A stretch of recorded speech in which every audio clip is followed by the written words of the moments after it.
sekarang aja saja, Pak. Ya, silakan. Baik. Assalamualaikum warahmatullahi wabarakatuh. Waalaikumsalam. Selamat pagi, salam sejahtera bagi kita semua. Puji syukur kehadirat Tuhan Yang Maha Esa, karena berkat limpahan rahmat dan hidayahnya kita dapat mengikuti seminar tugas akhir pada pagi hari ini dengan sehat walafiat. Amin. Kepada yang saya hormati, Bapak Danar, Bapak Komsin, Bapak Rohmaneo yang belum hadir, beserta teman-teman audiens yang di Zoom maupun di YouTube yang telah menyempatkan waktu untuk hadir pada pagi hari ini. Perkenalkan, saya Karina Nuromawati sebagai moderator dan Markus sebagai notula dan Nabil sebagai host. Sebelum mulai seminar, marilah kita berdoa sesuai kepercayaan masing-masing. Berdoa dapat dimulai.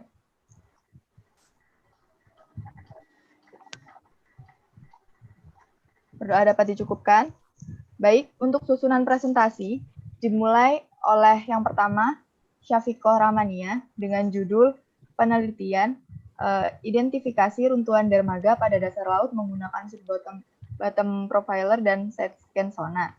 Kemudian urutan yang kedua ada Mas Purnomo Laksono Herlambang dengan judul inspeksi free span pipa bawah laut dengan side scan sonar dan dual head scanning profiler. Kemudian yang ketiga, Mas Imam Arif Santoso dengan judul identifikasi kondisi dermaga menggunakan metode oblique side scan sonar.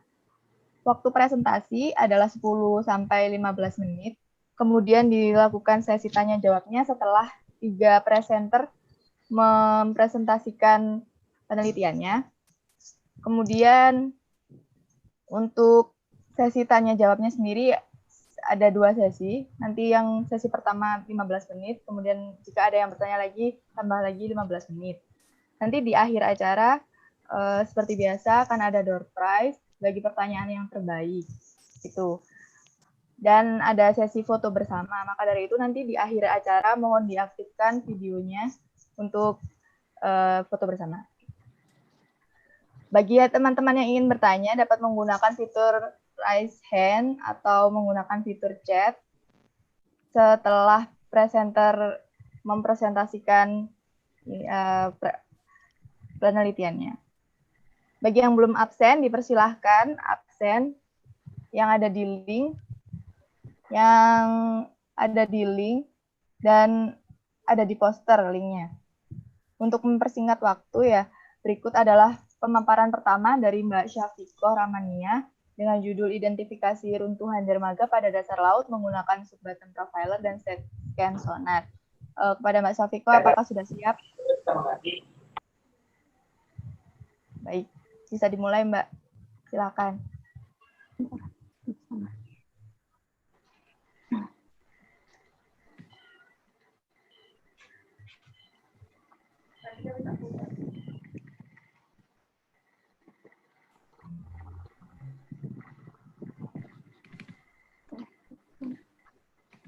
Baik, Assalamualaikum warahmatullahi wabarakatuh.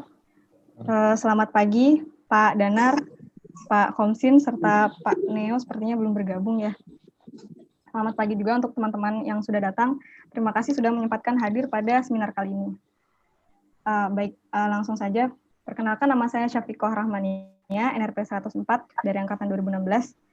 Pada kesempatan kali ini saya ingin memaparkan hasil tugas akhir saya yang berjudul identifikasi runtuhan dermaga pada dasar laut menggunakan sub-bottom profiler dan side scan sonar. Baik, tugas akhir ini berdasarkan suatu kejadian, yaitu runtuhnya dermaga di Pelabuhan Khusus PT Holcim di Tuban. Kemudian setelah runtuhnya dermaga ini, ingin dibangun lagi dermaga pada lokasi yang sama. Namun terdapat suatu masalah, yaitu masih terdapatnya runtuhan yang akan mengganggu pembangunan dermaga baru ini. Maka dari itu diperlukan survei untuk mengecek dasar perairan. Adapun tujuan dari tugas akhir ini yaitu untuk mengetahui lokasi dan dimensi sebaran runtuhan dermaga. Diharapkan tugas akhir ini bisa menjadi pertimbangan dalam perencanaan pembangunan dermaga baru. Adapun lokasi penelitian yaitu di Pelabuhan Khusus PT Holcim, Tuban. Area penelitian sekitar 60 kali 300 meter persegi.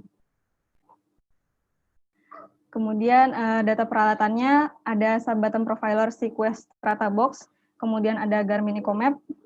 Untuk softwarenya yang digunakan adalah Sonar TRX dan ArcGIS. Kemudian data yang digunakan adalah data hasil survei serta data pasang surut stasiun Tuban. Baik, ini adalah pengolahan data Subbottom Profiler ya, yang baik pada monitor ini merupakan raw data dari Subbottom Profiler. Pada panah merah ini merupakan kolom air dan ini merupakan dasar lautnya. Data ini perlu dikoreksi dengan bandpass filter, time varying gain, dynamic range, serta bottom tracking.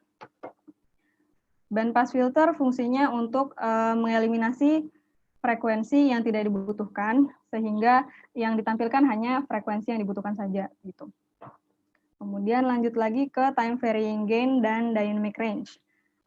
TVG ini fungsinya untuk smoothing data, kemudian dynamic range untuk mengatur intensitas cahaya. Selain itu juga bisa mengganti display menjadi berwarna seperti ini, atau ada pilihan lainnya. Setelah itu, tahap selanjutnya adalah bottom tracking. Bottom tracking ini fungsinya adalah untuk mendefinisikan dasar laut itu sendiri. Sebelum dilakukan pendefinisian dasar laut, juga terdapat swell correction pada tahap ini. Swell correction ini fungsinya adalah untuk mengkompensasi efek heave ketika pengukuran. Ini ya, seperti ini. Nah, lanjut ke pengolahan data side scan sonar. Pada pengolahan data side scan sonar ini diperlukan altitude correction, slant range correction, time varying serta time varying gain. Kemudian baru memasuki ke mosaik citra. Adapun slant range correction ini adalah untuk menghitung jarak sebenarnya dari objek ke nadir, serta untuk menghilangkan water column. Jadi yang di tengah ini ada blind zone, dapat dihilangkan dengan slant range correction. Kemudian untuk altitude correction, masih terdapat blind zone di tengah ini bisa dihilangkan dengan koreksi tersebut, yaitu koreksi altitude correction. Kemudian untuk time varying gain itu gunanya adalah untuk mengoreksi nilai hambur balik yang melemah seiring semakin jauhnya objek dari nadir. Jadi ketika jauh dari nadir, biasanya dia akan menggelap. Nah, maka dari itu diperlukan yang namanya time varying gain. Setelah itu baru dilakukan mosaik citra, yaitu pengumpulan citra, penyatuan citra yang sudah dikoreksi tersebut. Oke. Lanjut hasil dan analisis. Ya, ini hasil dari bottom tracking tadi. Hasil dari bottom trackingnya akan menunjukkan garis biru yang menandakan bahwa ini adalah seabed dari area tersebut. Nah, didapatkan dari seluruh data SBP itu didapatkan antara 2 sampai 5 kedalamannya, 2 sampai 5 meter. Kemudian ini hasil dan analisis. Baik ditemukan pada sisi utara dermaga, dasar perairannya seperti ini. Nah, dasar perairan yang padat dan tidak beraturan seperti ini dapat diidentifikasi sebagai runtuhan dermaga. Bedanya sangat terlihat dari yang sebelah ini yang rata. Nah, setelah dilakukan bottom tracking, kemudian diidentifikasi runtuhan dermaganya itu nanti akan dilakukan digitasi. Hasilnya jadi seperti ini. Setelah dihitung, ternyata ketebalan dari runtuhan tersebut merupakan sebesar 1 meter. Nah, ini untuk yang sisi tengah dermaga. Pada daerah sisi tengah dermaga atau pas pada alur trek dermaga itu runtuh, ini permukaannya sangat tidak rata, bisa dilihat sendiri. Nah, ini kemudian dilakukan bottom tracking serta interpretasi, maka dihasilkan datanya seperti ini. Terdapat beberapa kumpulan gundukan runtuhan, dari ketebalan yang terkecil itu 0,6 meter, kemudian ada juga yang sekitar 1 meter lebih. Lanjut pada sisi barat dermaga. Di sisi barat ini juga terdapat runtuhan yang besar seperti ini. dilakukan bottom tracking juga, serta digitasi juga, maka akan dihasilkan data seperti ini. Nah, dari sini terlihat ada runtuhan dermaga yang terdapat di atas permukaan maupun yang terdapat pada bawah permukaan seabed. Pada bawah permukaan dasar laut. Sorry. Nah, ketebalan ini sendiri yang di atas sekitar 0,8, kemudian yang di bawah ini sekitar 1 meter. Nah, ini pada sisi timur dermaga ini lebih terlihat lagi.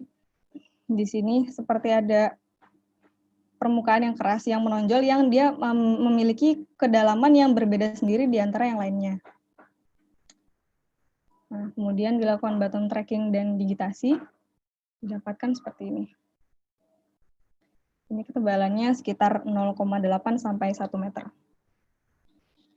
Nah, dari keseluruhan data, didapatkan sebanyak 63 runtuhan dermaga terdapat pada permukaan dasar perairan, serta ada 25 runtuhan dermaga di bawah dasar perairan. Untuk ketebalan runtuhan tersebut bervariasi dari 0,4 meter sampai 1 meter. Nah, ini untuk data side scan sonar. Terdapat beberapa bentuk objek, yang utama ada 3 ini, yaitu ada objek memanjang seperti ini. Ini ditemukan di tengah dermaga atau tepat pada trek dermaga tersebut runtuh. Nah, objek ini memiliki panjang sebesar 33 meter. Bisa dilihat di sini yang atas ini hue saturation-nya cerah atau derajat kehitamannya lebih cerah. Kemudian di sebelahnya terlihat seperti ada bayangan. Nah, untuk yang kedua ini ditemukan di sisi utara dermaga atau di sisi utara area penelitian. Mempunyai derajat kehitaman yang cerah serta dikelilingi oleh bayangan. Nah, objek ini sendiri memiliki luasan sebesar 63,6 meter persegi.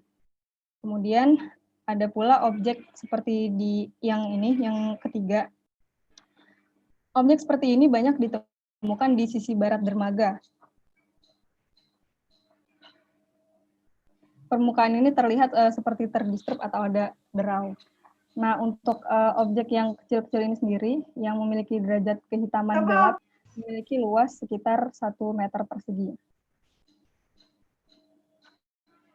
Nah, untuk bagian timur dermaga, masih terdapat runtuhan pula, tapi mayoritas lebih sedikit.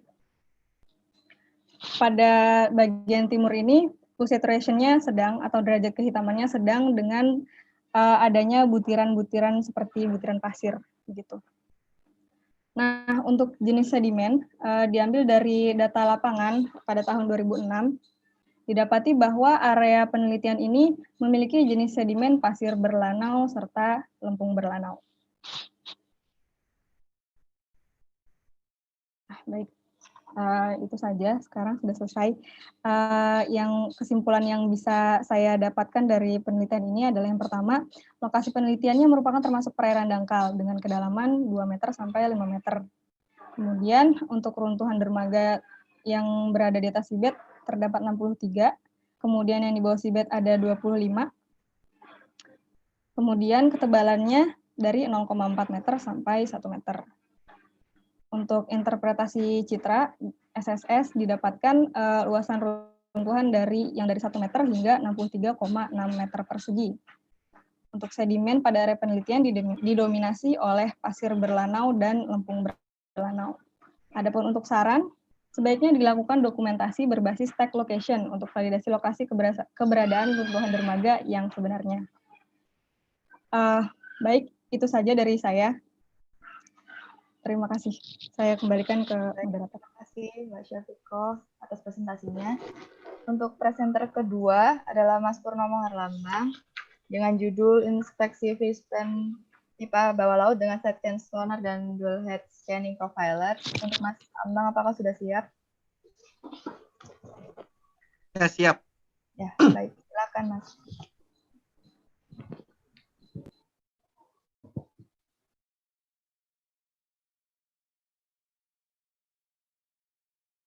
Selamat pagi kepada Bapak Danar, Bapak Komsin, dan Bapak Neo, dan selamat pagi juga bagi teman-teman semuanya.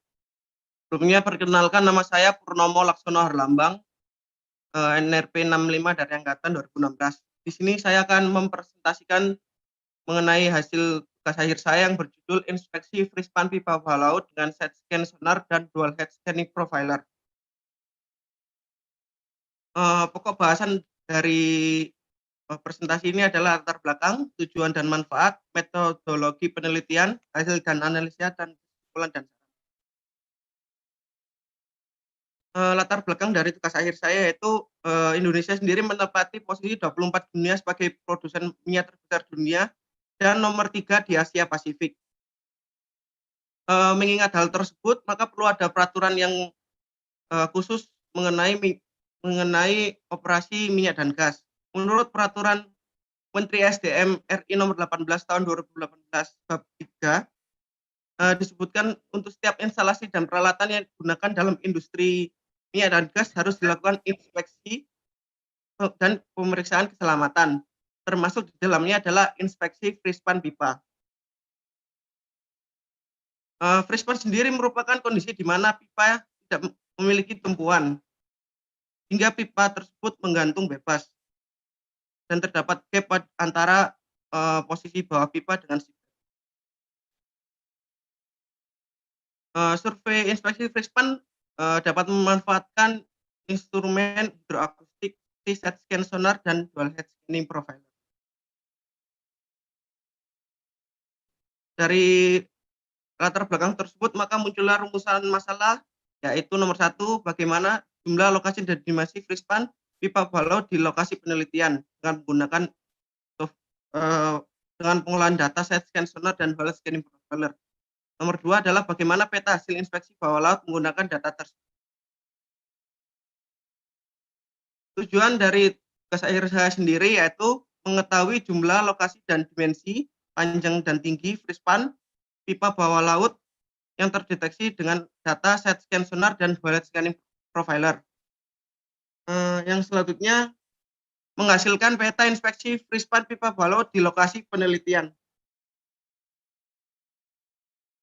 Manfaat yang diharapkan dari penelitian ini adalah untuk mengetahui informasi gambaran lokasi dan dimensi di lokasi penelitian tersebut.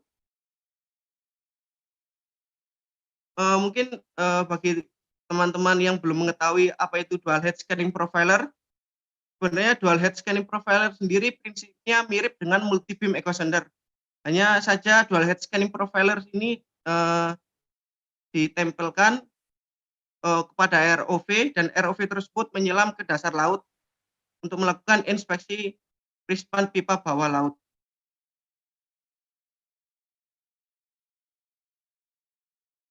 Data yang saya gunakan sendiri yaitu raw data side scan sonar, raw data dual head scanning profiler, pasang surut, dan cepat rambat gelombang akustik. Dan peralatan yang saya gunakan yaitu perangkat lunak SonarWish, Kinsey, dan AutoCAD Civil 3D.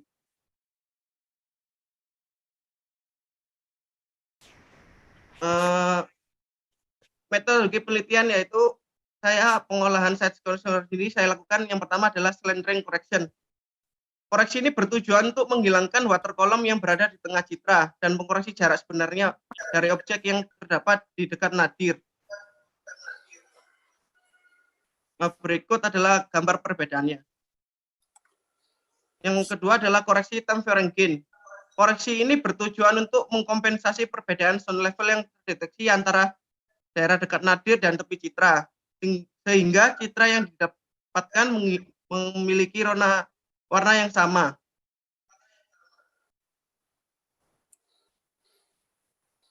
Selanjutnya koreksi automatic gain control. Koreksi ini bertujuan untuk menyesuaikan sound level pada objek batu, lumpur, dan seabed untuk mempermudah interpretasi frispan itu sendiri. Hasil dari pengolahan side scan sonar yaitu citra yang telah terkoreksi SRC, TVG, dan AGC. Yang selanjutnya digunakan untuk interpretasi keberadaan frispan.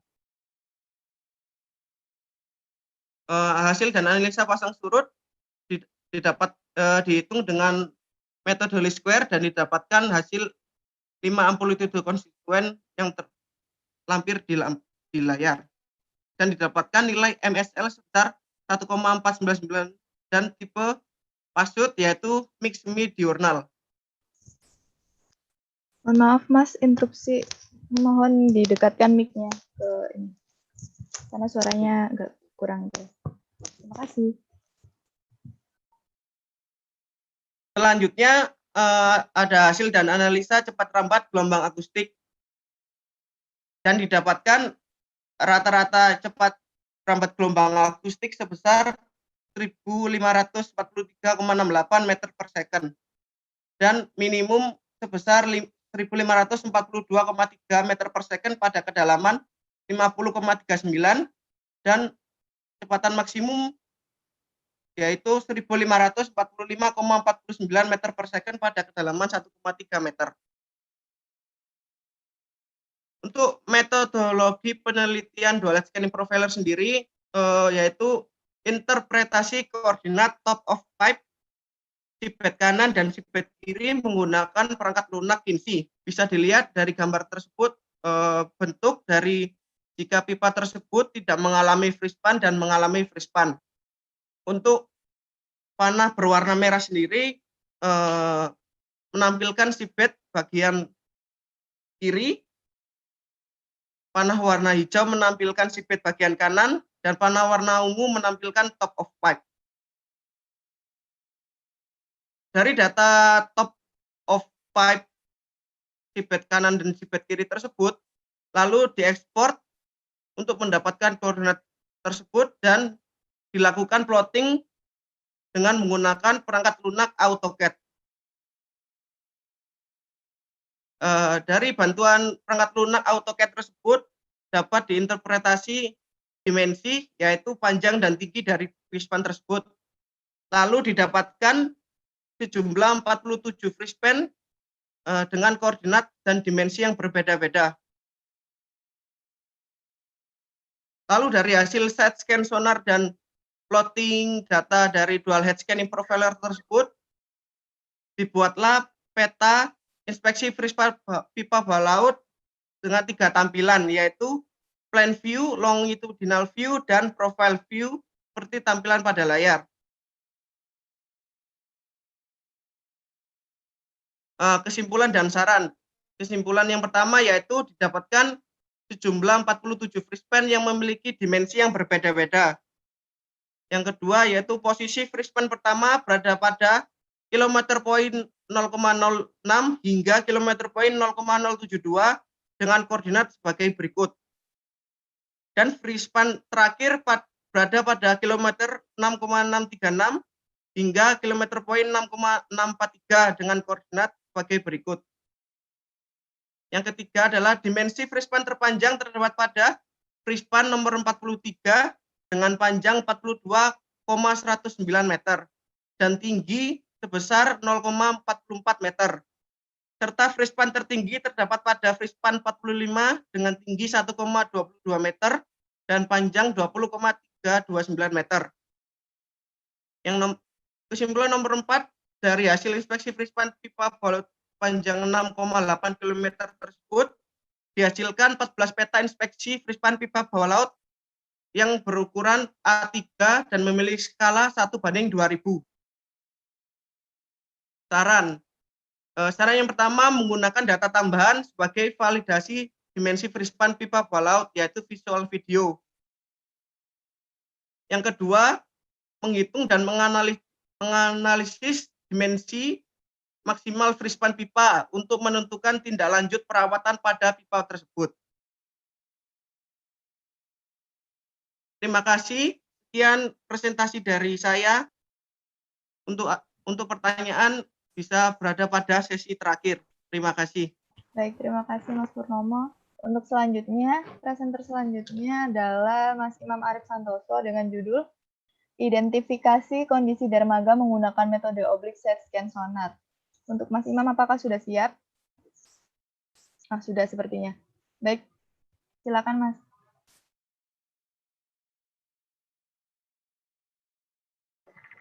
Ya, sudah. Terima kasih, Mbak Karina. Sebelumnya saya ucapkan selamat pagi kepada Bapak, Ibu penguji.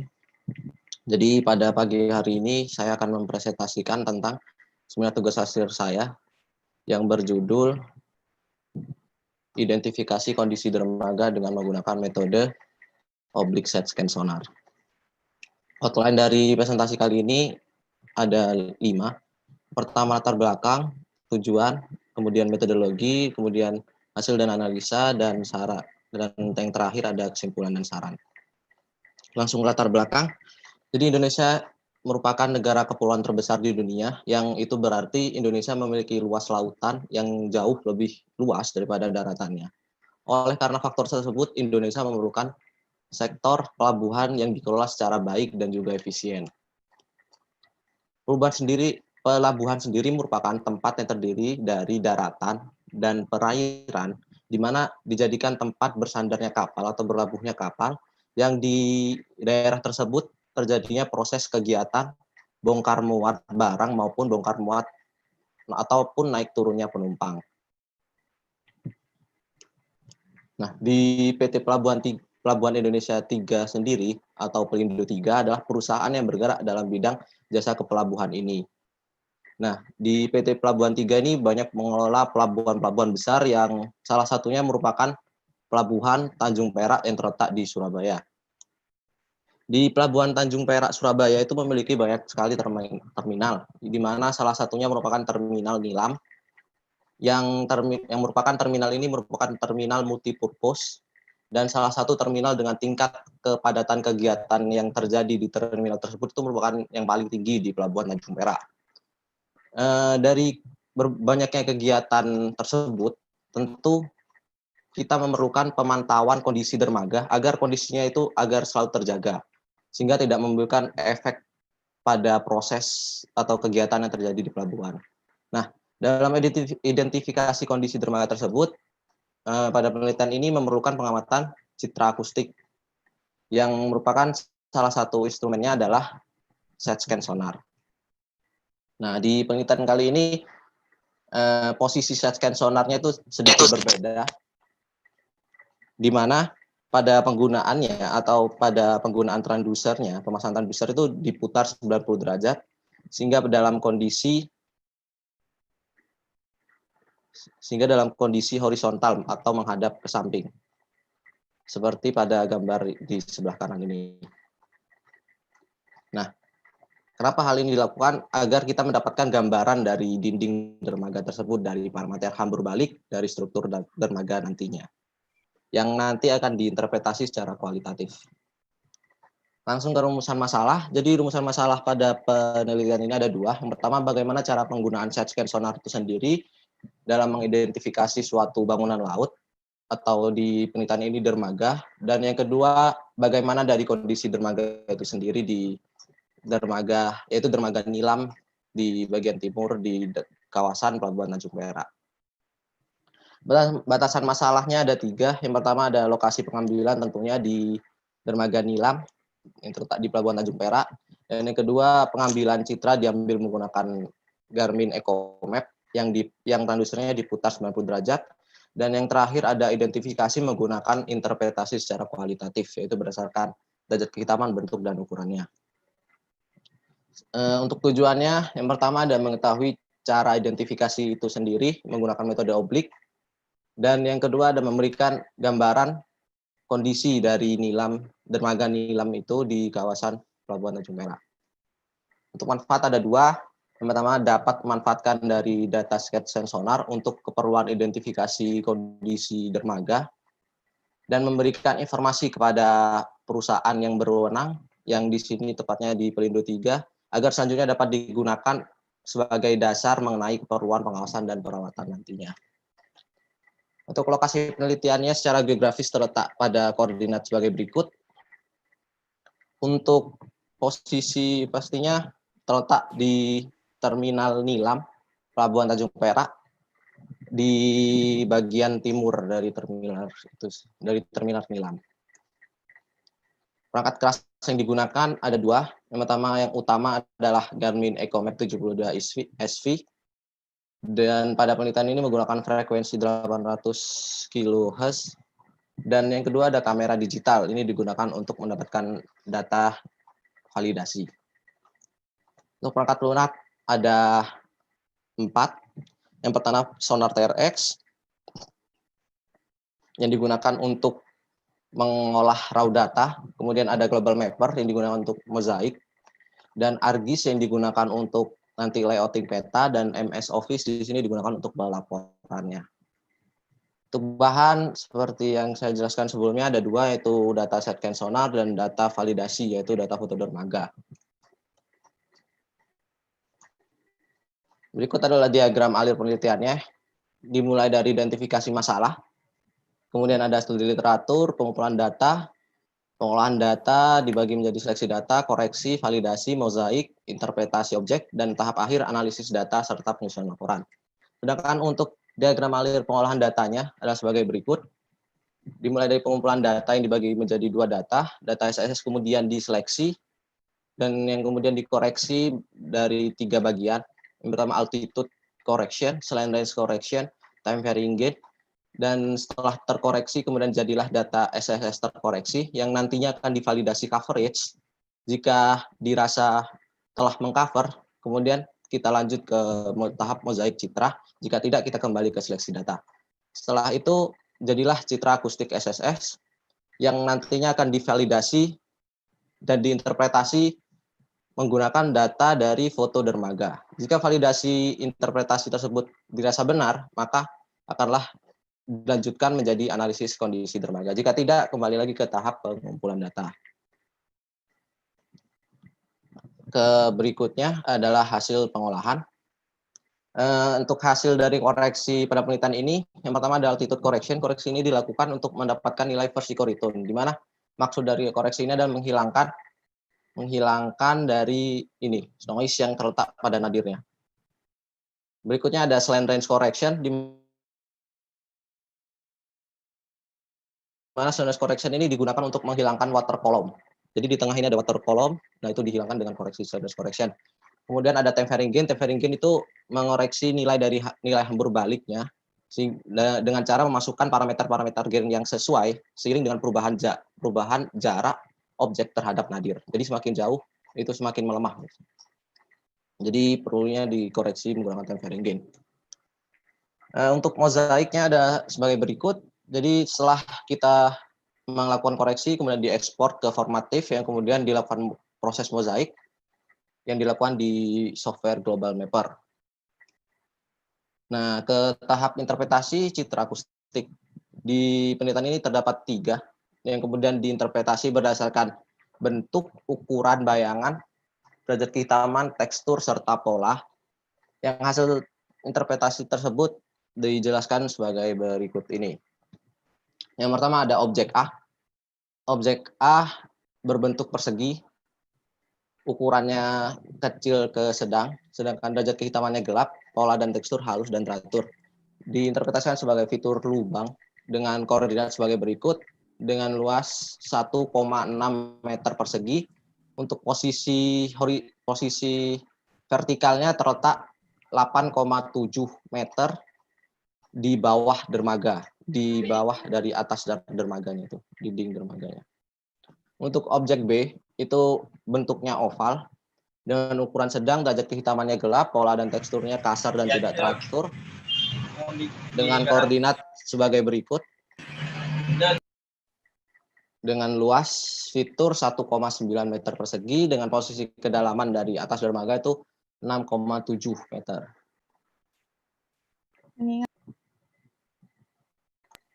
Mohon maaf mengingatkan waktu kurang 2 menit.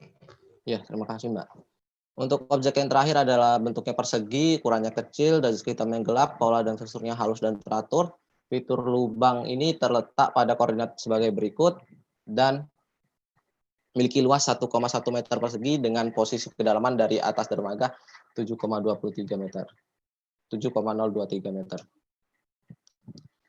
Setelah itu jadilah peta citra akustik secara keseluruhan seperti pada gambar di bawah ini, gambar berikut. Yang terakhir, kesimpulan. Berdasarkan citra akustik setcan sonar, didapatkan panjang area survei 272,26 meter dengan luas 3.800 0,08 meter dengan lebar 14 meter atau tingginya 14 meter, di mana terdapat 3 spot fitur yang dispesifikasikan sebagai lubang di dinding dermaga berdasarkan hasil interpretasi secara kualitatif. Berikutnya yang kedua ada hasil interpretasi yang dihasilkan masing-masing memiliki luas 1,6 untuk objek A dengan koordinat sebagai berikut, untuk objek B 1,9 dengan koordinat sebagai berikut, dan untuk objek C 1,1 meter persegi dengan koordinat sebagai berikut.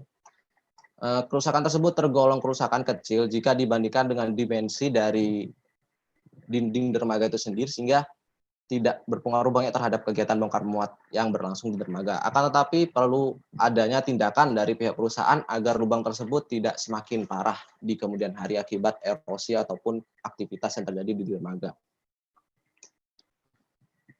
Saran yang dapat diberikan pada penelitian ini yang pertama adalah wahana ya, untuk tempat instalasi alat sebaiknya menggunakan wahana yang lebih stabil, seperti menggunakan papan roll yang dapat digeser dari bibir dermaga atau tepian dermaga sehingga mengurangi efek dari gelombang yang mengakibatkan hasil dari penelitian ini kurang stabil. Dan yang kedua, penelitian hasil menggunakan gambaran dermaga secara keseluruhan tampak samping sehingga tidak hanya menampilkan secara posisi horizontal namun posisi vertikalnya juga. Untuk yang ketiga, penelitian ini dapat dikembangkan lebih berlanjut untuk kepentingan keselamatan dan keamanan pada area dermaga, khususnya dermaga Nilam.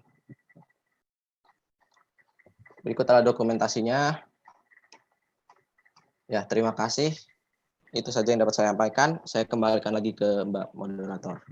Baik, terima kasih atas presentasinya. Untuk ketiga presenter,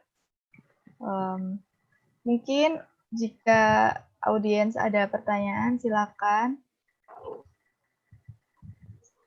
ditulis di fitur chat atau disampaikan langsung dengan fitur raise hand. Monggo.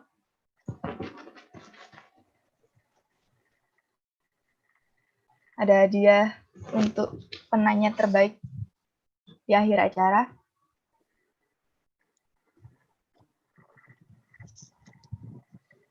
Silakan.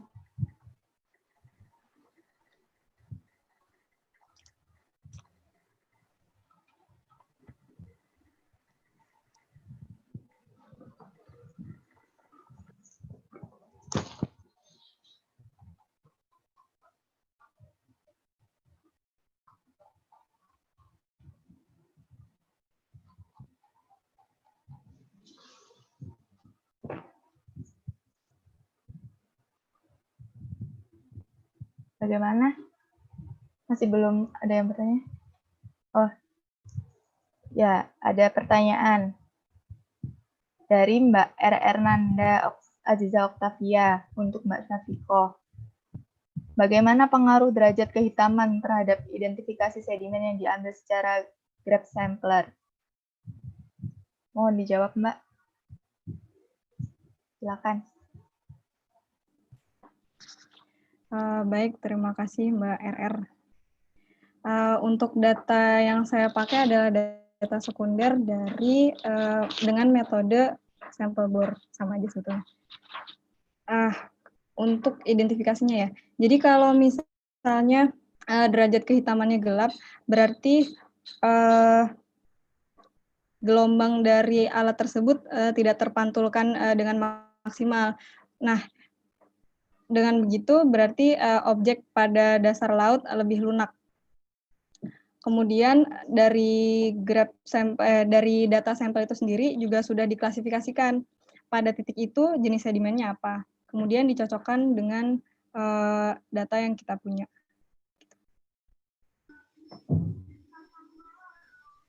Udah. Itu jawabannya. Udah. Bagaimana Mbak RR? Atau apakah ada pertanyaan yang lain? Silakan. Atau masukan atau saran? Mungkin di PPT-nya kurang apa? Atau kurang penjelasan apa? Silakan.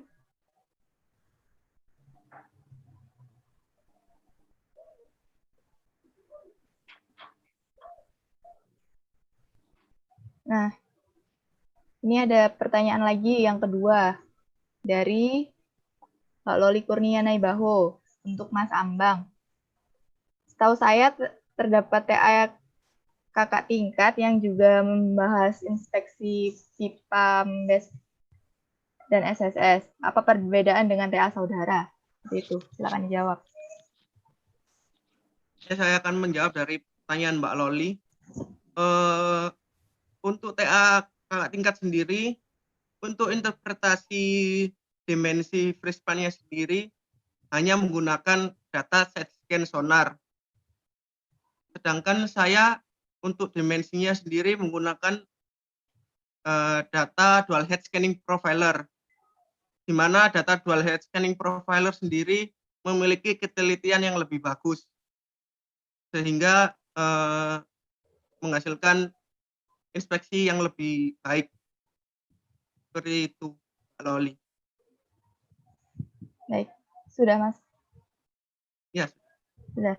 Ya tadi Pak Komsin sepertinya ingin bertanya, monggo Pak, silakan. Yang lain dulu aja. Oh iya, baik. Selanjutnya dari Mas Alkindi untuk Mas Imam. Saya penasaran, kalau pemikiran saya akuisisinya kan susah. Jarak aman kapal ke dermaga berapa meter ya? Mungkin bisa diceritakan saja, soalnya penasaran. Tuh, Mas Imam, monggo diceritakan. Ya, terima kasih. Terima kasih Mbak Karina. Terima kasih juga untuk Mas Kindi. Jadi, menjawab dari pertanyaan Mas Kindi, berdasarkan waktu survei kemarin itu, untuk kecepatan kapalnya itu tidak dari 0 sampai 1 meter per second, atau sekitar 1 sampai 2 jarak kisaran 1 meter atau kurang atau lebih. Jadi untuk pastinya itu saya kurang tahu, jadi kisarannya pada saat survei itu sekitar 1 meter, entah itu kurang atau lebih. Tapi jika dilihat dari hasilnya nggak terlalu jauh. Jadi mungkin sekitaran 1 meter itu aja, Mas. Dengan kecepatan yang nggak terlalu cepat, jadi nggak aman lah. Nggak ada efek gelombangnya juga nggak terlalu besar, karena ini ada kolamnya. Jadi bukan dermaga yang tipenya terbuka langsung hadap ke laut. Jadi ada kolamnya. Untuk efek dari gelombangnya juga tidak terlalu besar. Seperti itu, Mbak. Seperti itu. Sudah dijawab, Mas, untuk rasa penasarannya. Mungkin masih penasaran atau bagaimana? Apa sudah? Mas Kindi? Sepertinya sudah. Baik, selanjutnya ada, oh ya, sudah mantap. Itu selanjutnya dari Mas Yoga Arif Rahman untuk Mas Purnomo.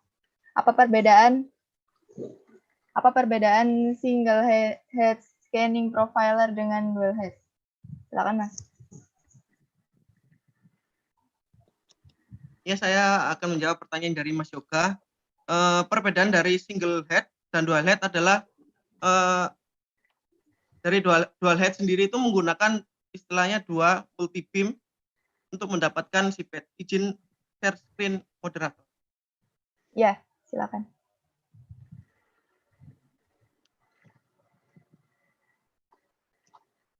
Jadi dual head sendiri itu dua multi beam yang ditempatkan pada kanan dan kiri ROV. Jika hanya menggunakan satu ROV, misalkan sebelah kanan, data seabed yang sebelah kiri tidak terlihat karena tertutup oleh pipa. Itu bisa dilihat pada gambar jika hanya menggunakan satu yang sebelah. Jika hanya menggunakan yang sebelah kanan, maka seabed yang sebelah kiri ini tertutup oleh pipa sehingga tidak dapat mendapatkan kedalaman dari seabed kiri. Begitu pula sebaliknya. Itu Mas Yoga. Baik, seperti itu Mas jawabannya. Terima kasih atas yang gambarnya Mas Ambang, keren banget gambarnya. Kemudian untuk pertanyaan selanjutnya dari Dana untuk Mas Ambang. Apakah dengan menggunakan dual head scanning profiler dalam penelitian saudara, terdapat kekurangan dalam penggunaan alat tersebut? Karena yang saya tahu pasti ada kekurangan dari setiap alat yang digunakan. Terima kasih. Jadi ini kekurangannya, Mas. Monggo. Ya, saya akan menjawab pertanyaan dari Mas Wirdiana. Untuk kekurangan dari dual head scanning profiler sendiri yaitu tidak didapatkan koordinat seabed yang luas.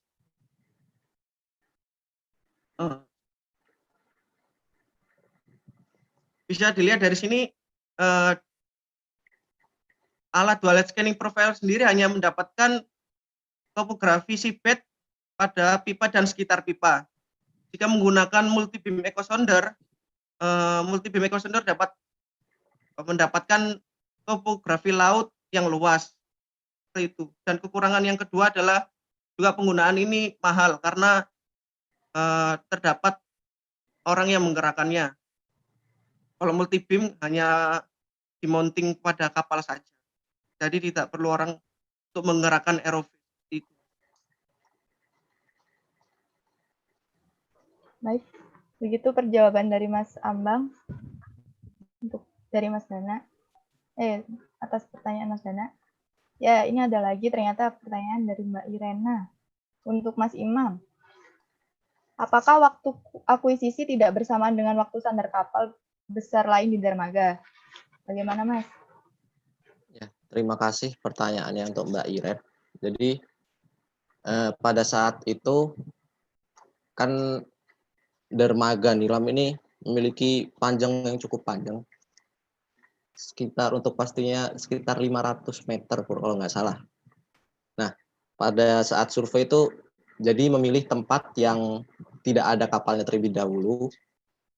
Jadi misalkan untuk pada daerah 0 meter sampai 200 itu kosong, jadi surveinya di situ. Nah, ketika kapalnya sudah pindah yang di kilometer berikutnya, di meter berikutnya itu baru kita pindah di situ. Tapi untuk penelitian saya ini, saya hanya menggunakan 1 kali survei. Jadi saya memastikan dulu apakah di area tersebut tidak ada kapal atau tidak, barulah di situ dilakukan survei. Begitu jawabannya. Jadi seperti Sudah itu, cukup, Mbak Mas? Iren. Ya. Ini ada pertanyaan lagi. Untuk Mas Pur ya, dari Mbak Desi. Seberapa besar pengaruh dinamika water column, SPP, dan pasut untuk identifikasi free span? Mengingat kedalamannya cukup dalam, begitu. Sama maksudnya itu X start, Y start itu startnya dari mana? Gitu. Silakan, Mas Pur.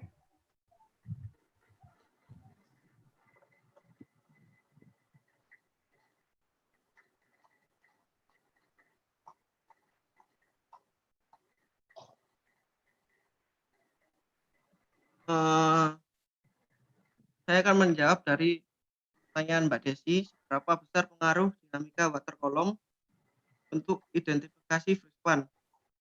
Mengingat kedalamannya cukup dalam begitu.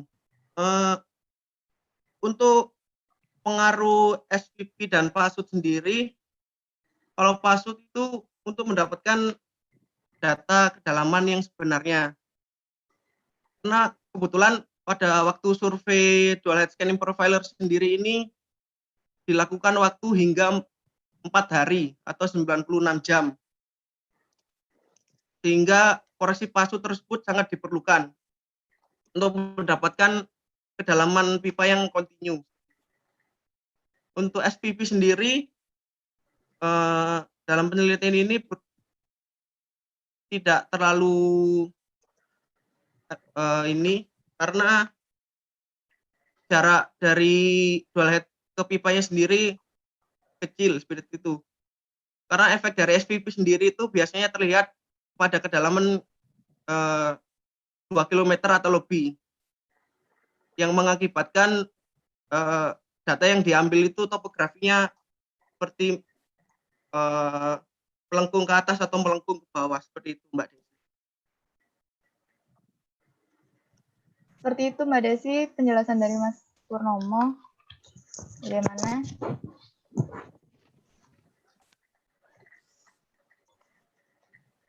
Bagaimana Mbak Desi?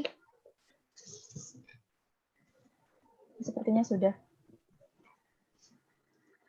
Mbak Desi.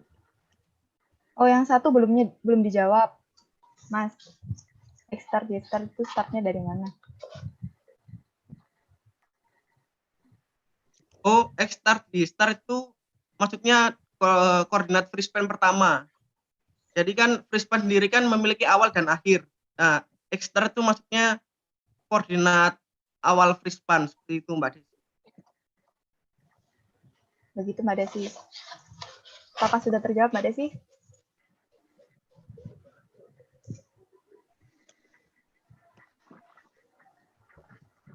Oh, oke. Terima kasih, Mas. Selanjutnya ada lagi pertanyaan dari Mbak Roro untuk Mas Ambang. Bagaimana proses patch test untuk dual head? Gitu, Mas. Ya, terima kasih Mbak Roro. Bagaimana proses patch test untuk dual head? Sepengetahuan saya, untuk patch test dual head scanning profiler sendiri dilakukan hanya pada koreksi roll.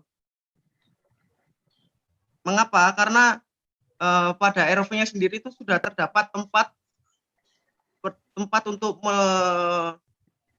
menempatkan dual head scanning profiler tersebut, sehingga koreksi pitch dan yaw-nya sudah benar karena terdapat tempatnya. Untuk koreksi roll sendiri, karena alatnya itu berbentuk bulat sehingga tidak dapat ditempatkan tegak lurus terhadap si bed, sehingga perlu dikoreksi. Untuk koreksi roll sendiri saya dapatkan itu untuk yang scanning profiler kanan itu 4 derajat dan profiler kiri sebesar minus 4 derajat, seperti itu Mbak Roro. Beda dengan multi beam, sedikit beda dengan multi beam, seperti itu. Seperti itu Mbak Roro, jawaban dari Mas Ambang. Bagaimana? Apakah memuaskan? Apakah cukup?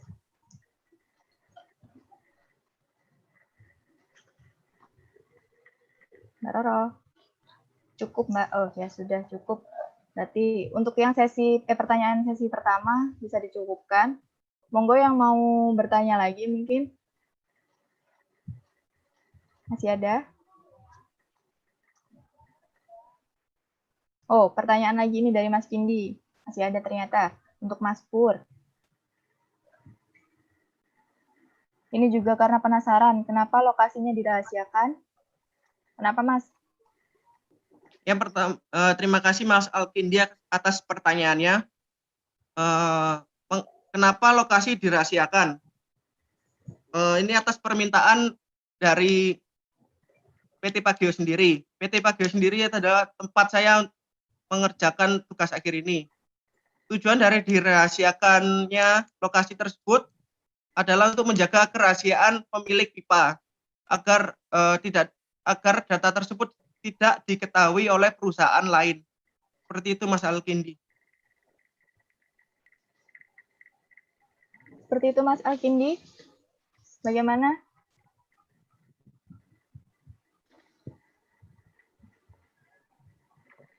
Bagaimana Mas? Udah ya berarti Mas ya, udah nggak penasaran lagi kan Mas ya? Nah, sekarang pertanyaan selanjutnya dari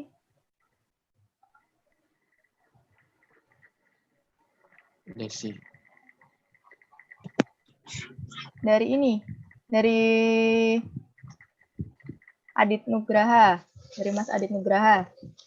Dari Desi ada juga. Ini. Desi Oh, dulu. Desi. Oh ya Desi. Ya. Untuk Mas Imam ya. Oblique set scan-nya berapa derajat ya? Dan terhadap apa miringnya? Begitu. Ya, terima kasih Mbak Desi. Jawab.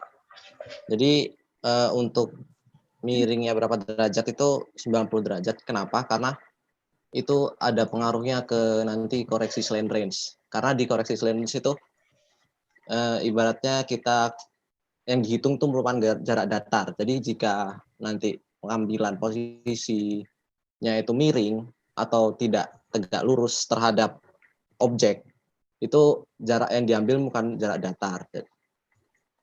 Jadi 90 derajat terhadap apa? Terhadap itu tiang pemasangnya, atau gampangannya pancarannya itu tegak lurus terhadap dinding dermaga atau 90 derajat. Jadi seperti itu Mbak Desi. Seperti itu Mbak Desi, telah dijawab oleh Mas Imam. Bagaimana Mbak Desi? Sepertinya sudah ya, sudah terjawab. Oke, lanjut ke pertanyaannya Mas Adit Nugraha. Selamat pagi, saya Adit, NRP 73 dari Angkatan 2017, ingin bertanya. Pertanyaan untuk Mbak Syafikoh, ini ternyata semuanya dapat pertanyaan. Untuk Mbak Syafikoh, semisal untuk interpretasi runtuhan dermaga menggunakan kombinasi warna lain, apakah masih bisa dilakukan?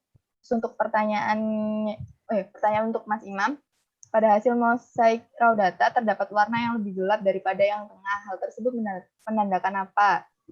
Pertanyaan untuk Mas Murnomo, terdapat 47 titik dari raw data, dimensi dan panjang dari setiap titik menggambarkan apa? Silahkan dijawab.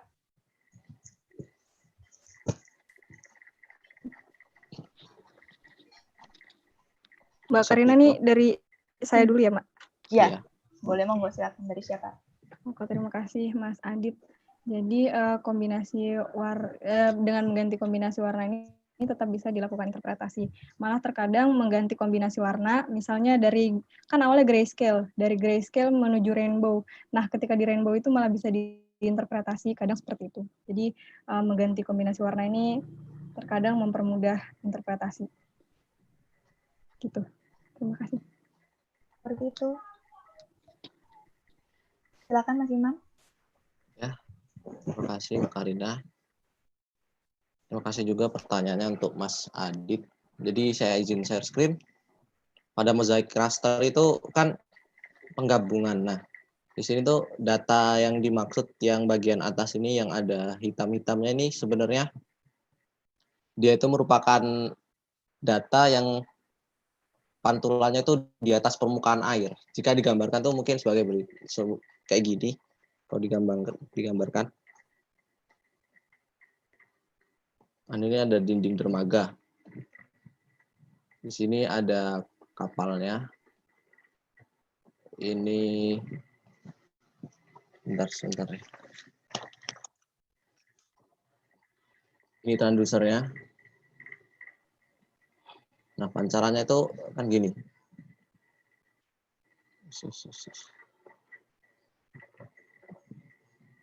Ini permukaan air ya.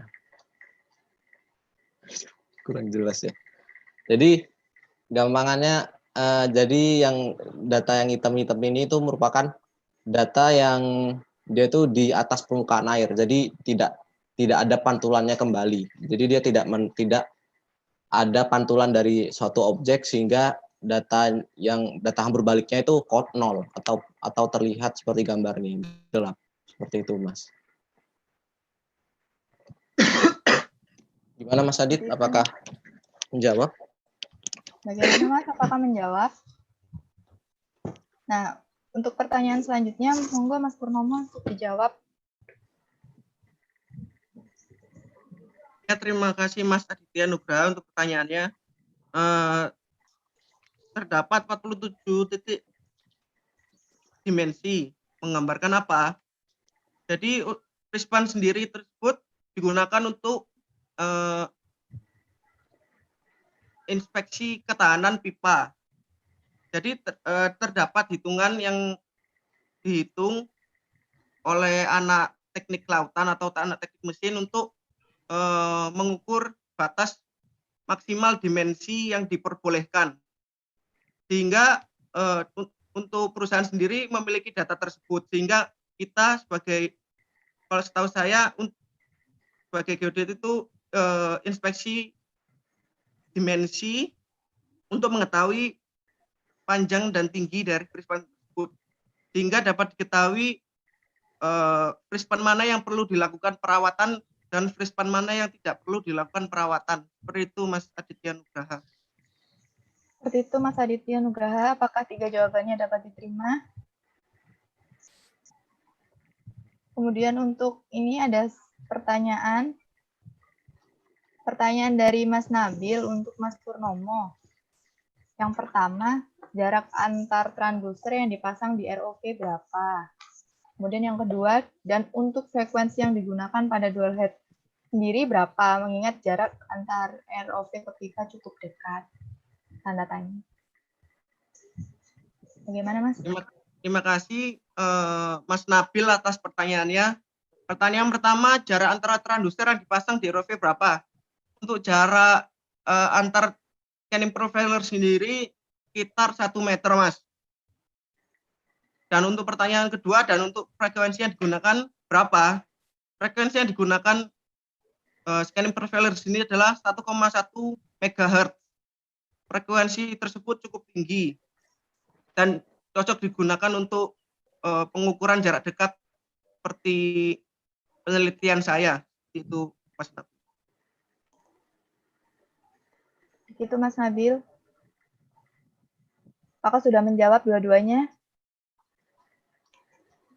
Terima kasih Mas Ambang. Baik, apakah masih ada pertanyaan lagi? Atau oh, masih ada. Dari Mas Winanda Agung untuk Mas Purnomo. Yang pertama. Untuk survei dari tugas akhir Mas Pur menggunakan metode survei inspeksi general imaging atau general visual imaging. Tolong dijelaskan juga, Mas. Monggo. Secara singkat aja ya, Mas. Mungkin.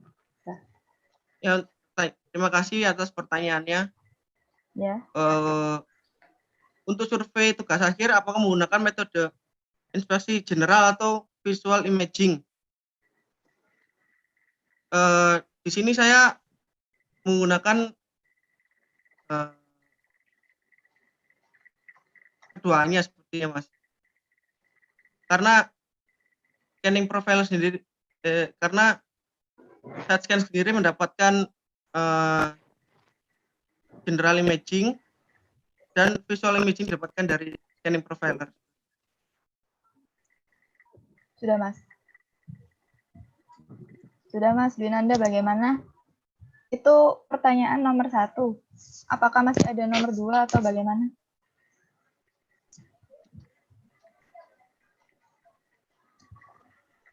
Bagaimana, Mas?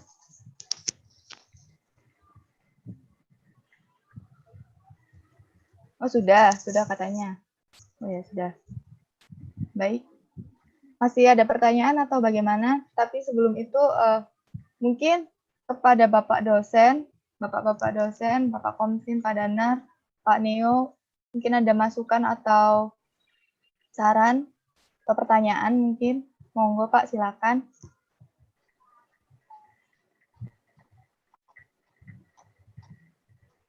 Coba Pak Komsin dulu. Oh ya, Pak Komsin, monggo silakan Pak Komsin.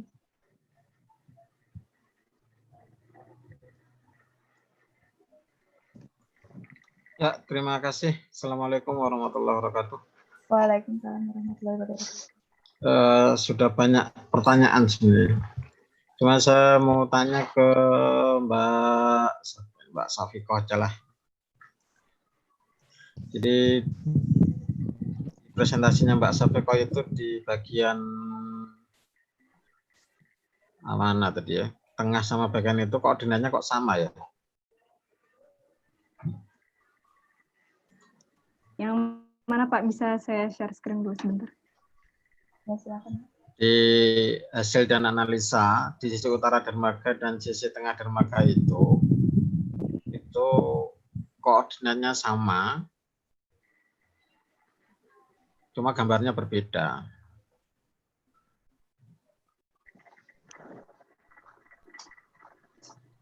Bentar Pak. Ya, gimana? Yang mana maksudnya Pak? Apa? Yang sebelah mana ya Pak? Saya boleh sharing ya? Oh iya. Pak. Monggo Pak, silakan.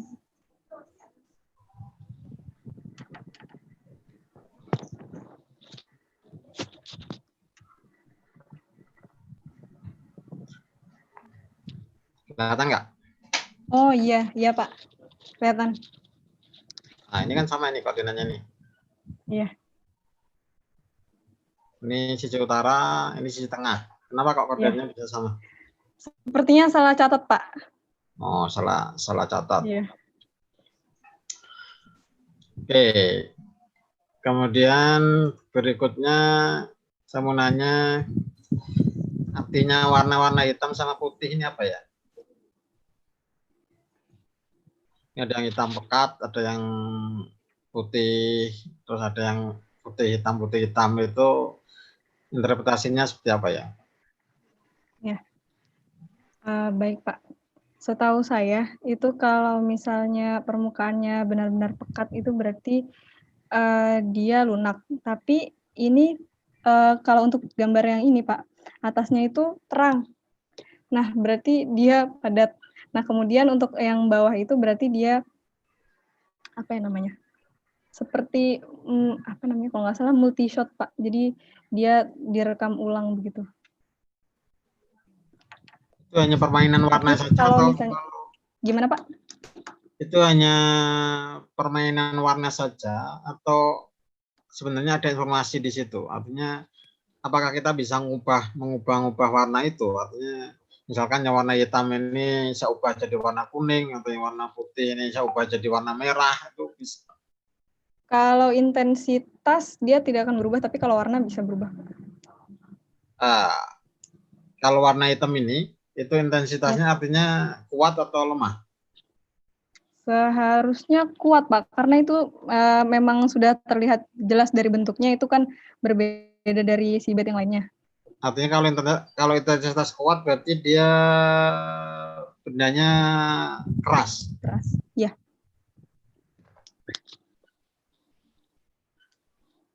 Berarti ini yang warna hitam ini objek runtuhan itu maksudnya. Iya. Ini gambar side scan sonar atau gambar subbottom profiler? Subbottom, Pak.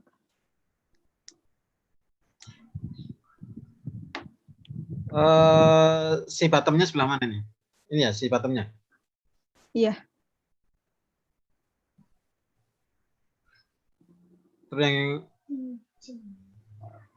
Terus di bawah subbottom ini tidak ada, istilahnya tidak ada objek atau gimana? Yang warna Seharusnya hitam ada. yang warna hitam ini apa? Ya, baik, Pak. Seharusnya itu juga permukaan yang keras juga, Pak.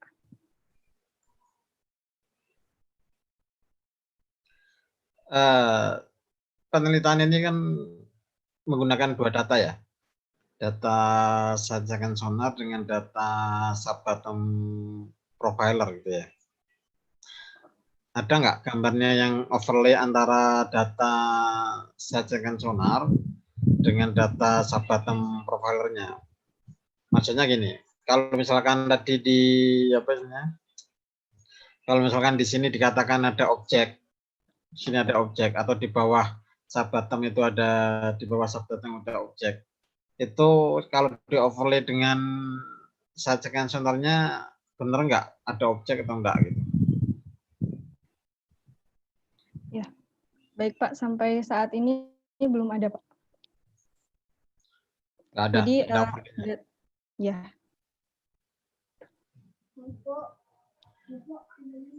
Ya, ini ketebalan sebentar. Ini yang sudah didigit ya. Ini warna merah, ya, warna ini. Ini objek ini. Warna merah ini objek. Ya. Ini juga objek. Itu kursor, Pak. Apa? Yang merah itu kan, Pak, itu kursor. Yang apa? Yang ini kan, ini yang tinggi-tinggi ini objek atau apa? Ketebalan ya, 1,5 meter ini apa? Objek. Objek apa? Diduga runtuhan dermaga, Pak. Kalau yang ketebalan 1,2 meter ini? Itu maksudnya objek yang atas, Pak. Maksudnya ini? Ya. Terus yang ini kan di bawah sipet ini? Iya. Ini kok bisa mengasumsikan ini objek, gimana ceritanya? Di bawah sipet kan ini? Iya. Iya, Pak. Jadi terlihat dari perbedaan antara yang di sebelahnya. Yang sebelahnya ini kan rapi, Pak, sedangkan yang sebelah kanan. Nah, ini kalau dia tidak ada Objek seperti tadi, Pak. Kalau dia tidak ada objek, hitam. Ya, tapi tadi katanya kalau warnanya hitam, itu intensitasnya kuat, artinya ada objek tadi. Ini berarti Ya. kalau ini kan hitam nih. Berarti bukannya ini objek semua. Yang Tadi, sebelah kiri tadi ya. di sini tadi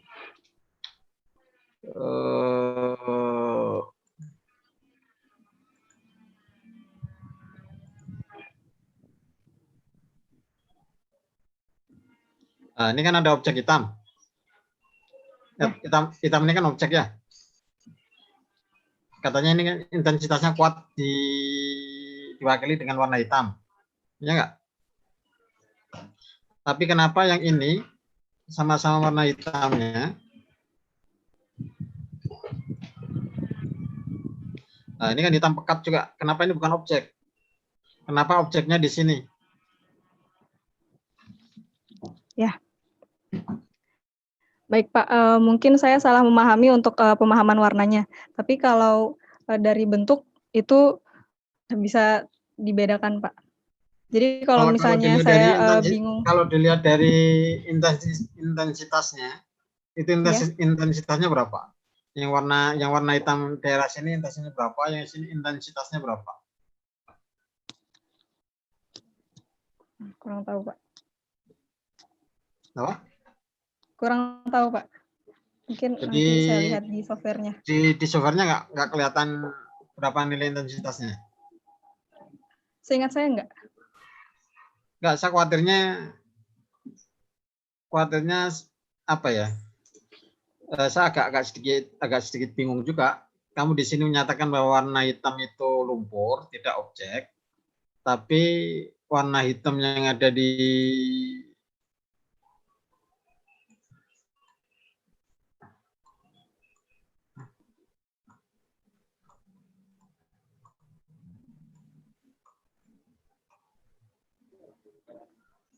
ini kan bukan objek ya, warna hitam. Iya. Mana tadi warna hitamnya? Ini tadi kan warnanya hitam-hitam ini tadi. Ini kenapa ini ke objek yang tadi bukan objek?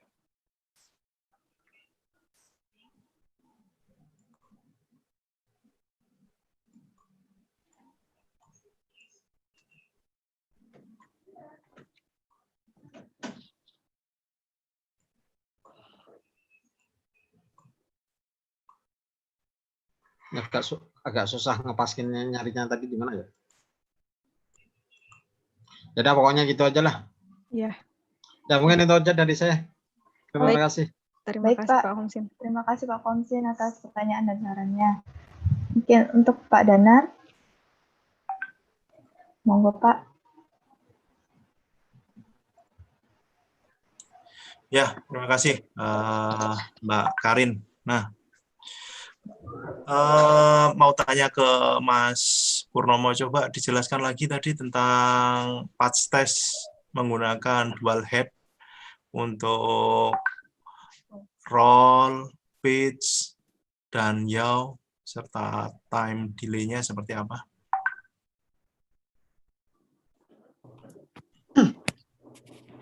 Ya, terima kasih Pak Danar. Izin share screen.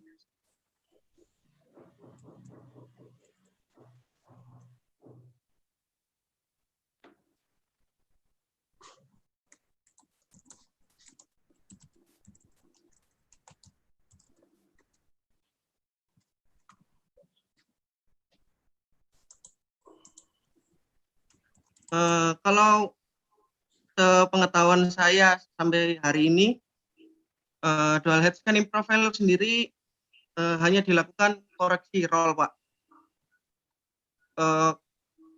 Kenapa? Dan juga pengetahuan saya sendiri karena alatnya di ROV itu enggak, ini pengetahuanmu atau kamu udah baca atau belum baca? Pengetahuan saya dan ini Pak, di aplikasi Kinsia juga persediaannya hanya roll. Enggak, jangan aplikasi Kinsi.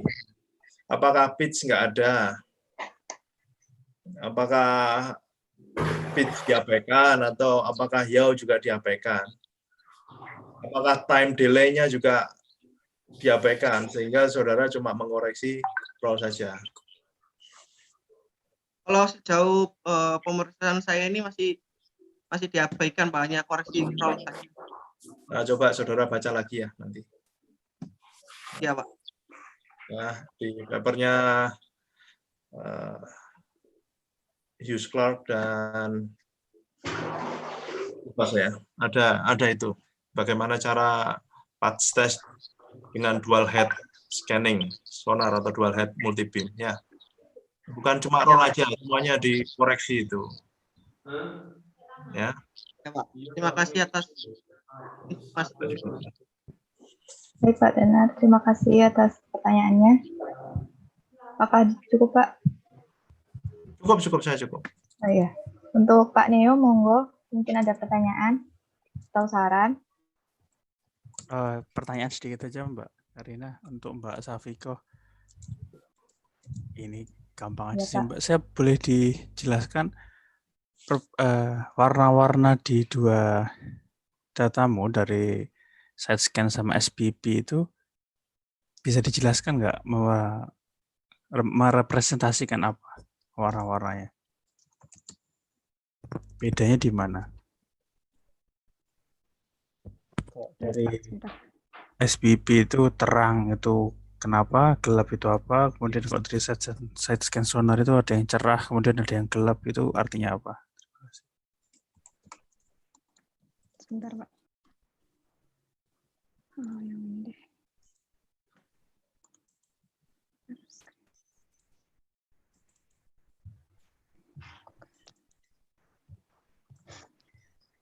Silakan Mbak Safiko.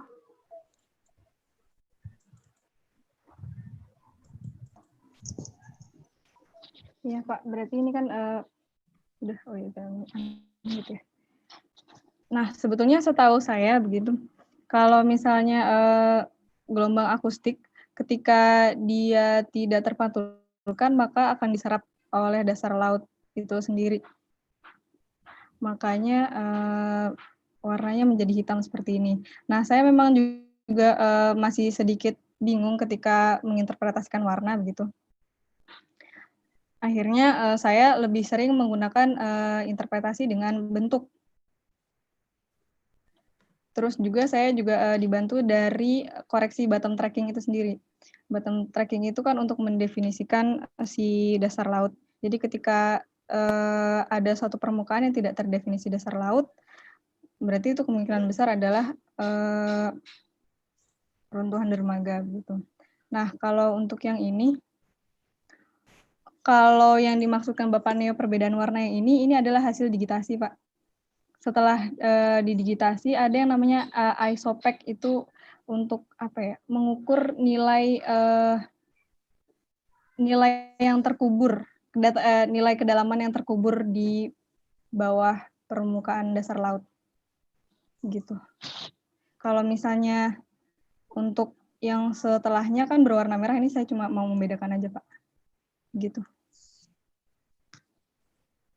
Kemudian terus di overlay kan dengan yang side scan sonar ya? Untuk saat ini tidak di overlay kan Pak. Jadi akhirnya ini seperti jadi pelengkap ketika data side scan sonar tidak merekam gitu kan. Atau misal di side scan sonar hanya terlihat sebagai permukaan yang berantakan begitu, maka bisa dideteksi dari sub-bottom profilernya itu sendiri. Tapi masing-masing data ini mengcover area yang sama atau beda? Iya Pak, area yang sama. Oh, berarti kan, kalau sepemahaman saya berarti bukannya misalnya di SPP sini kamu duga runtuhan, kemudian kamu cek di side scan sonar, enggak?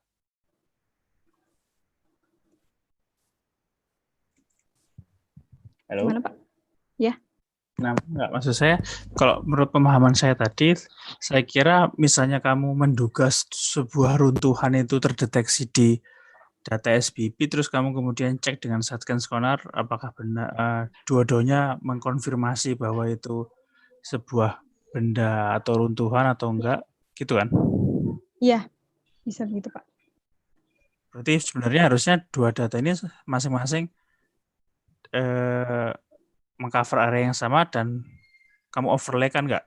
Kayak misalnya maksud saya gini, oke di SBP misalnya terdeteksi ini benda keras gitu ya.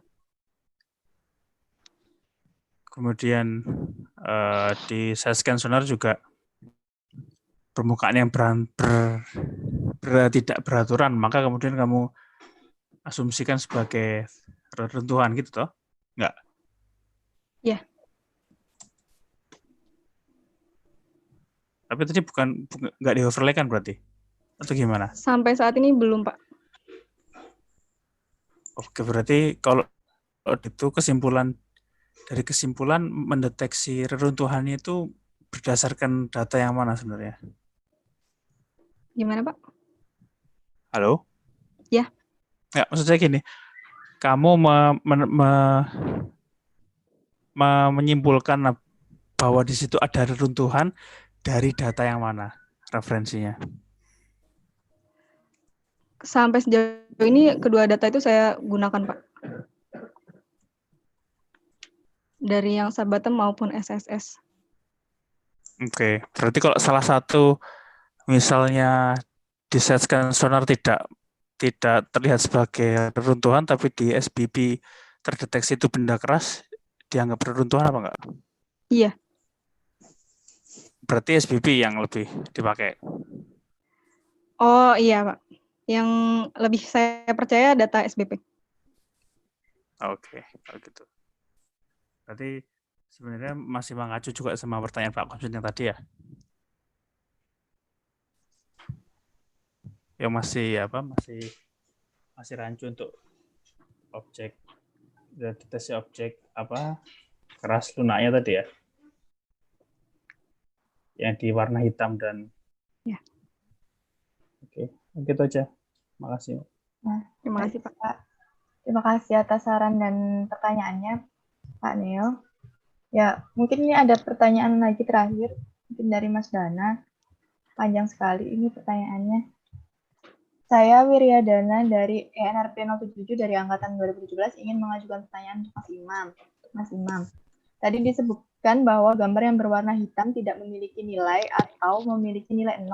Tetapi pada kenampakan objek A, B, dan C atau lubang yang tadi Mas sebutkan memiliki warna hitam dan memiliki lebar dan posisi kedalaman dari permukaan. Di sini saya hanya memastikan berarti dari objek-objek tersebut tidak memiliki nilai kedalaman seberapa dalam lubang tersebut ya Mas. Maksudnya seberapa dalam lubangnya bukan kedalaman posisi lubang dari permukaan air. Terima kasih. Ya, terima kasih Mbak Karina. Izin menjawab. Ya, terima kasih juga buat Mas Wiryadana. Jadi seperti yang saya sebutkan sebelumnya, kenapa gambar atau citra akustik yang dihasilkan oleh side scan sonar itu berwarna hitam itu yang saya ketahui itu ada dua. Jadi bisa jadi pantulannya itu tidak kembali dengan alasan yang pertama diteruskan seperti tadi pada kasus dia melebihi dari permukaan air, itu nilai hambur baliknya 0. Atau juga seperti yang di objek lubang, dia itu tidak bisa kembali atau nilainya 0. Nah, untuk masuk ke pertanyaannya Mas Wirya, untuk kedalamannya itu data SSS ini tidak dapat menentukan berapa nilai kedalamannya gitu Mas. Jadi mungkin jika ingin mendapatkan kedalaman dari lubang itu berapa, dapat menggunakan multi beam ataupun single beam. Jadi kita dapat mendapatkan data kedalamannya seperti itu. Bagaimana? Untuk Sudah Mas? Sudah Mas? Mas Imam sudah? Menjawabnya? Sudah, iya sudah. Ya. Sudah Mas Dana. Oh iya sudah. Oke. Terima kasih. Oh ini ada saran dari Mas Alkindi. Sekali lagi untuk Mbak Syafiqoh. Dari paper tugas FDL, data SSS itu kan citra. Jadi jika dari SPP diduga itu runtuhan dermaga misal, itu divalidasinya bisa dengan citra SSS. Begitu Mbak. Terima kasih Mas Kindi. Terima kasih Mas Kindi atas sarannya. Mungkin ada pertanyaan lagi atau bisa dicukupkan? Bagaimana? Cukup teman-teman? Cukup untuk pembicara? Cukup. Gimana? Cukup? Baik. Pak, terima kasih atas antusiasnya. Pertanyaan banyak sekali. Saya sangat berterima kasih telah aktif pada seminar pada pagi hari ini. Baik, teman-teman dan bapak-bapak dan bapak dosen sekalian, dengan begitu maka berakhirlah sudah seminar tugas akhir pada hari ini. Selanjutnya ada pembagian door prize kepada penanya terbaik. Kepada Bapak Danar, mungkin bisa Pak, siapa yang Pak pemenangnya untuk pertanyaan yang terbaik? Mbak Karina aja, dicoba di moderator lah. Silakan.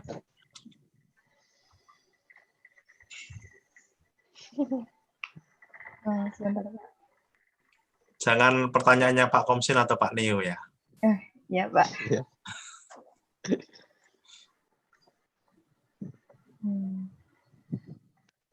Saya untuk pertanyaan yang menurut saya menarik dan bagus pada seminar pagi hari ini adalah pertanyaan dari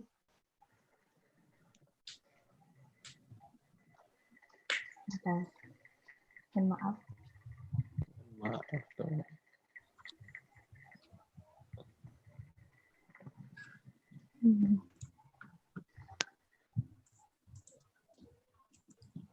Dari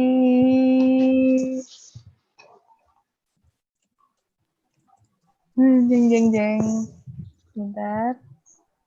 Dari Mas Nabil. Seperti itu. Yang pertanyaannya apa? Yang pertanyaannya jarak antar transducer yang dipasang di ROV berapa dan untuk frekuensi yang digunakan pada dual head sendiri berapa, mengingat jarak antar ROV ke pipa cukup dekat. Terima kasih Mas Nabil atas pertanyaannya. Untuk yang lainnya mohon maaf, mungkin bisa dicoba di seminar besok, masih ada seminar pada hari Rabu dan hari Kamis besok. Mohon kehadirannya. Oh ya, untuk sesi yang terakhir adalah sesi foto bersama.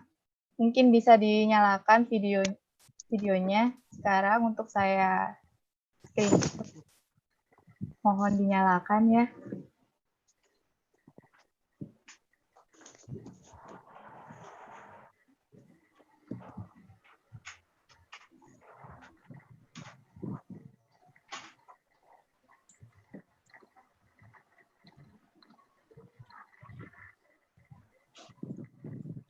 Baik.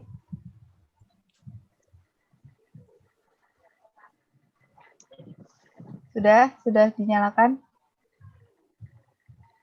Ya, monggo dinyalakan. Silakan. Saya hitung ya. Sampai 5, mohon dinyalakan. 1, 2, 3, 4, 5. Baik, saya screenshot. Untuk yang sheet pertama ya. Untuk halaman pertama. 1, 2, 3. Kemudian untuk halaman yang kedua. 1, 2, 3. Untuk halaman yang ketiga. 1, 2, 3. Dan halaman terakhir. 1, 2, 3. Baik, terima kasih atas partisipasinya. Selamat kepada Mas Nabil, semoga pulsanya bermanfaat dan bisa digunakan untuk mengikuti seminar lagi. Masih banyak seminar-seminar yang diadakan oleh Teknik Geomatika. Sebelum berakhir, mari kita tutup dengan hamdalah. Alhamdulillahirabbil alamin. Saya Karina sebagai moderator, Nabil sebagai host, dan Mas Markus sebagai notulen mohon undur diri. Mohon maaf apabila ada salah kata. Sekian dan terima kasih dari saya. Wassalamualaikum warahmatullahi wabarakatuh. Waalaikumsalam warahmatullahi wabarakatuh. Waalaikumsalam. YouTube-nya